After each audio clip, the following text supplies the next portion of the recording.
Live from downtown Detroit, home of WDIV and Click on Detroit, Local 4 News at 6 starts now. With COVID cases on the rise, will schools still reopen next week? What Metro Detroit superintendents are saying. And the new CDC guidelines shortened the amount of time needed to isolate and quarantine, but it's created a lot of confusion. Tonight, local doctors weigh in on what it all means.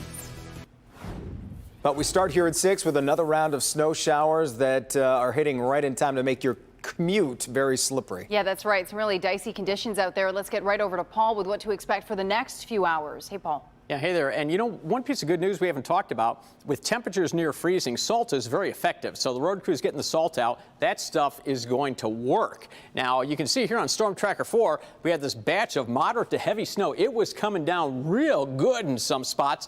And now you can see how quickly we're eroding that snow pattern with just some light snow patches in the area. But we're also watching, as expected, another batch to the north that's going to come through generally north of I-69. In fact, a wider view shows you. So here's the stuff right here. We'll play it again. Here's the stuff that came racing through our area this afternoon, and now you see this batch of snow that is yet to come through, especially to the north. There's a little bit to the south. That's light. That shouldn't add appreciably to the accumulation. So as we move through the evening hours, we're looking at temperatures holding steady right around 31, 32 degrees, and actually they're going to start rising toward morning. The snow should end by midnight, 1 o'clock in the morning or so, and then we'll be off to a dry start for the day tomorrow. So we'll talk more about the forecast for tomorrow with storm number 3 coming in tomorrow night and storm number 4 on Saturday. We'll do all of that in just a few minutes, guys.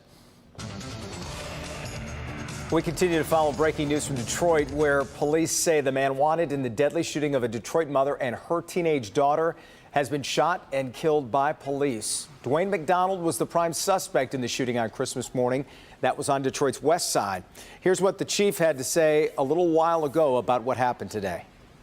Upon entering the building and announcing Detroit police search warrant, the officers attempted to make access to one of the apartments where they were greeted by Mr. McDonald, who was armed.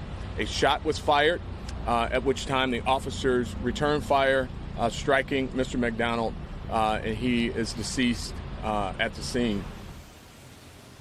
The Homicide Task Force and MSP will be handling the investigation into this double shooting. Their findings will be turned over to the Wayne County Prosecutor's Office.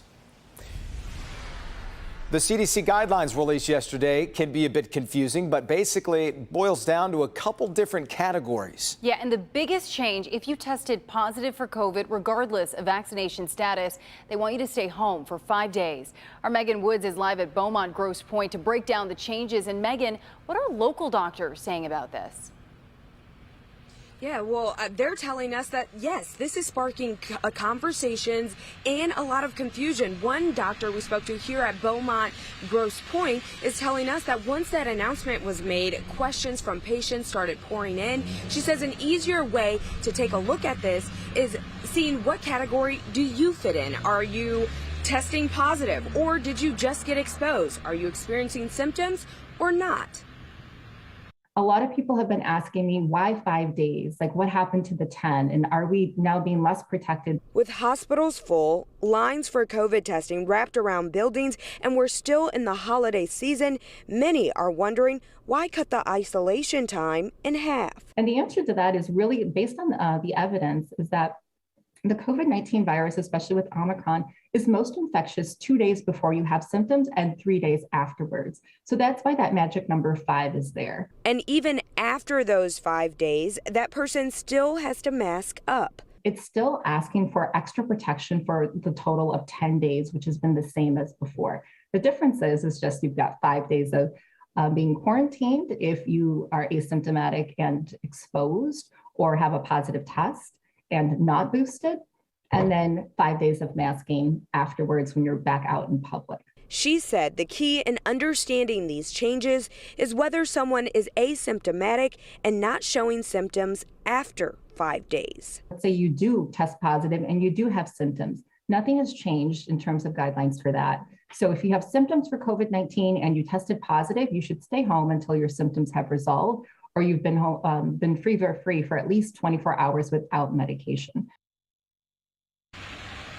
And she says when it comes to wearing masks after that isolation or just in general, there is evidence that cloth masks don't have enough filters. So she suggests you double masking or getting a surgical mask that has 2 to 3 filters.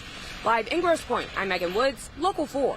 And Megan, we've been seeing a lot of people getting tested after the holiday. When did she say is the best time to get tested? So with all of this, that magic number is 5. So she suggests that 5 days after you've been exposed, that's when you should get tested because that's when the results would be the most accurate. All right, 5 days. Thank you so much, Megan. With COVID numbers rising and expected to spike even more because of the holidays, many parents are wondering if their kids are going to go back to school next week. Let's bring in Nick Monticelli, who's been talking to superintendents about this today. Nick, have they made any decisions about staying in person or going virtual? Not just yet, but that's because decisions really can't be made until the last second because things change on a daily, sometimes on an hourly basis. But I can tell you they've got a lot of experience, unfortunately, in this. But I also can tell you that as of right now, their goal is to have buses like these moving and kids in school next week. Right?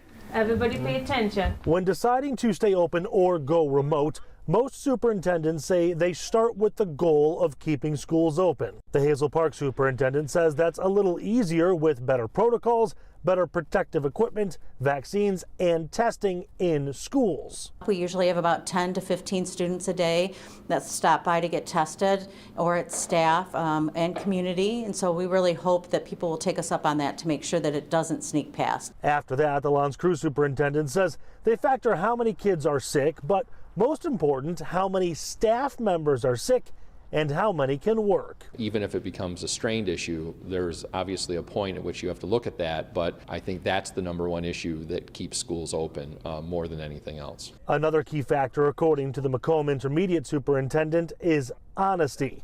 Parents need to be honest about symptoms. Even last week, I can personally speak to that, where parents ignored those signs, said, I'm sending my kid. It's not a good thing to do. Fortunately, COVID testing lines like this at L'Anse Creuse Public Schools are a sign that people are taking testing seriously, which is good, because last year, state regulations made remote learning flexible. That flexibility does not exist this year, so it's actually extremely difficult to operationalize teaching remotely this year. And honestly, that's something I didn't know, is that remote learning is a little more difficult this year than it was last year. Also, something the superintendents are asking for is some patience and flexibility, just asking parents to understand that things are going to be challenging in the next couple of weeks as the numbers go up or go down and they have to make changes and adjustments. Jason, the one thing to highlight here is that honesty part. They say the key factor in this, aside from staffing and the numbers, it's going to be parents understanding that if a cold or a child has the runny nose or a cough, maybe it's just a cold or maybe it's COVID. Err on the side of caution, be honest about things, and keep your kids home, because otherwise things could get bad very quickly. Such a tough job all the people in our schools have right now. Nick, thanks. Well, today the CDC lowered its estimate of Omicron's prevalence in the U.S. Last week, the CDC said Omicron accounted for 73% of all cases in the U.S. for the week ending in December 18th. But that number has now been reduced to 23%. That means Delta was the most dominant variant that week. However, the CDC says Omicron was responsible for 59% of new infections last week. Michigan's new redistricting commission approves new congressional districts, which will create political boundaries for the state's 13 U.S. House districts for the next decade. The new map, which is nicknamed Chestnut, was approved by 8 of 13 members of the panel after seeking public input. The map is considered to be more fair to Democrats than when the process was controlled by the Republican-led legislature for 2 decades. It paves the way for some legal challenges due to the elimination of 2 majority black districts that run through Detroit. Well, in my opinion, I think the Chestnut plan is the one we should adopt. I see it as kind of a compromise between all of the plans that we have. We're already seeing immediate impact from the maps, including how it will set up at least one primary battle between incumbents in Oakland County.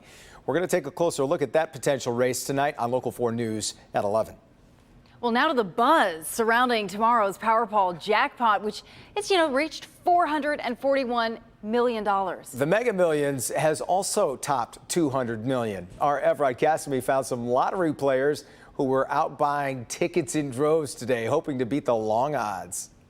So there is over $500 million that is up for grabs in the Powerball and the Mega Millions. And people that I spoke with today had different strategies for how they pick their winning numbers and different ideas for how they'd spend all that cash. That's how loud Arnetta Woods would scream if she won the big Mega Millions or Powerball jackpot. She plays every week, but this time she has a strategy. I have my lucky Chinese fortune cookie that I can win.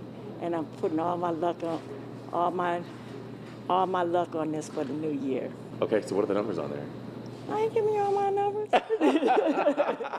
Christy Mitchell was also hoping to win big, like many others. At just $2 a piece, she grabbed a number of tickets and plans to retire early if she wins. I'm going to buy me a house and just relax on the rest of the money. That's it. Why should you win the money? Because I think I deserve the money. Why do you deserve it? Because I would like to relax and retire, so I won't have to work no more. And others we spoke with would go the more charitable route with their winnings. I don't need all of that. You don't need all the money? I don't need all of that. Why not? Because you can share. Family first, and then some of these people that need help. Yeah. Because there's a lot of people out there. So here's the thing. Each ticket, again, it's only $2 to play. The Mega Millions is at $201 million right now. The drawing for that one is tonight at 11 o'clock. As for the Powerball, that is up to $441 million, and the drawing for that is Wednesday night at 11 p.m. In Detroit, Everett Cassimy, Local 4.